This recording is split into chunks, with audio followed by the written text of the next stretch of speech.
Mbiu ya mgambo ikilia kuna jambo. Karibu kwenye Sauti ya Maarifa kunako mafunzo ya tafsiri za methali katika lugha ya Kiswahili. Mimi ni Mzafar Shaabani wa Kambo, mwanafunzi mwandamizi wa lugha ya Kiswahili. Kabla hatujaanza kutafsiri methali, ngoja nikukumbushe kusubscribe kwenye channel hii na usisahau kushare, lakini pia bonyeza hii alama ya bell notification ili uwe wa kwanza kupata kazi zetu ambazo tutakuwa tukiupload, na kukaribisha kwenye channel hii uweze kujifunza busara zaidi. Sauti ya Maarifa tunasema cheka, jifunze, badilika na usisahau kubakia shuleni. Sauti ya Maarifa itakuletea mambo mengi, kwa hivyo fanya kitendo cha uungwana kwa kusubscribe. Tafsiri za methali katika lugha ya Kiswahili ni busara sana endapo utakuwa ukiongea methali na kujua ni maana gani ambayo umemaanisha au umeongelea kitu gani. Leo tunaenda kuanza na adhihakie kovu hajaona jeraha. Hii ni methali nzuri sana, mimi binafsi naipenda, na wewe pia unatakiwa uichukue na ujue maana yake, ili iwapo utaitumia mahali fulani ujue ina maana gani, kwani busara ni kuongea kitu ambacho unakijua na unakifahamu vizuri.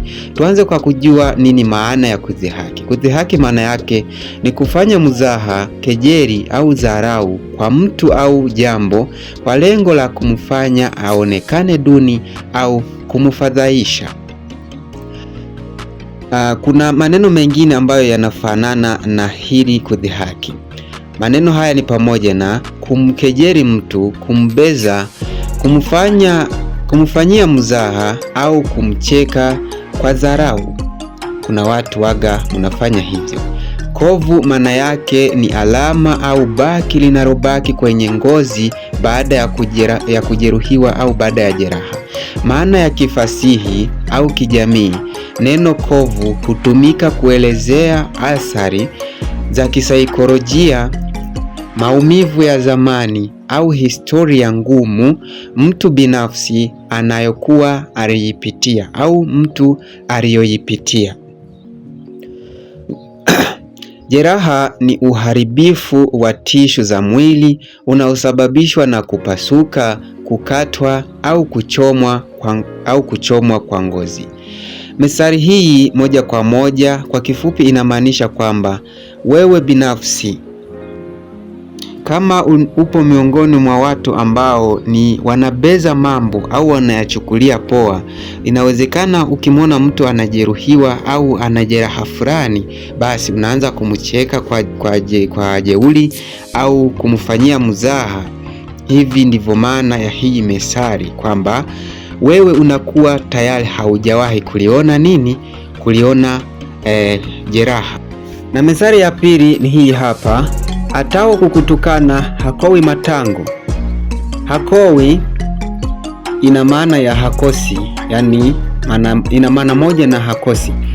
Maana yake hakosi maneno ya kusema au sababu za kuanzisha ugomvi. Na neno matango limetumika kama kifupi cha neno matangazo au porojo, yani ikimaanisha maneno ya kuropoka. Kwa kifupi, methali hii inataka kusema au inafundisha kwamba mtu anapoamua kukutukana, yani hawezi kukosa matusi ya kukutukana, au hawezi kuchagua ni tusi gani aweze kukutukana, au ni jambo gani ambalo anaweza kuridadisi kuhusu wewe litakalo kuwa jema, kwani yeye lake itakuwa ni kuropoka ili aweze kukuumiza au kukufanyia mzaha ili aweze kuona wewe unajiona duni au unakuwa sehemu ya mfadhaiko, kwani hiyo ndilo lengo lake. Na methali ya tatu inasema hivi: amefurahi meno hayaumi mkate. Hapa neno meno limewakilisha hisia za hasira au kisasi, na neno mkate limewakilisha maneno ya dharau au uchokozi. Kwa kifupi, methali hii inafundisha kuwa mtu aliye na furaha na amani haoni uchungu wa kusakamwa na maneno ya watu, kwani yeye anachagua kupuuza kuliko kulipiza kisasi. Mimi ni Mzafar Shabani wa Kambo, nikukumbushe kusubscribe na ubonyeze alama ya kengele ili uwe kwanza kupata notification zetu tunapo upload video mpya. Lakini pia usisahau kuniandikia kwenye comment kama kuna message au kuna mesari unataka tuishughulikie, basi mimi nipo kwa ajili yako. Asante sana, karibu tena.